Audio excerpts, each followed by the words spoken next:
बिस्मिल्लाहिर्रहमानिर्रहीम। आज एक ऐसा वाक़या जो इस्लामाबाद में हुआ है, जिस बच्चे की असमत दरी हुई है, उसको पेड़ से लटका दिया गया। अभी यही गम नहीं भूल रहा है, अफसरदा है इस बात पर कि ऐसा वाक़या इस्लामाबाद में हुआ।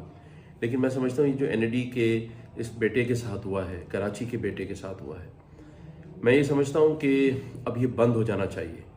और आज मैं ये बात ज़रूर कहना चाहता हूँ कि सिंध के तमाम SHOs और DSPs अब अपनी वर्दियाँ संभाल लें और ये स्नैचिंग का जो सिलसिला है इसको बंद करवाएं, रात दिन काम करें। मैं खुद अगर अब ऐसे वाक़यात हुए तो उस इलाके के SHO के पास थाने में आके बैठूंगा और फिर वही काम होगा, वही एक्शन होगा जो होना चाहिए। तो मेरी रिक्वेस्ट है सिंध के तमाम SHOs और DSP से कि वो अपनी वर्दियां उठाएं और इलाकों में निकल जाएं और वो परफॉर्मेंस दें जो कि कराची और सिंध की आवाम चाहती है। और अगर ऐसा नहीं हुआ, मैं 48 आवर्स का टाइम दे रहा हूं तमाम SHOs को कि वो अपना तमाम किबला दुरुस्त करें।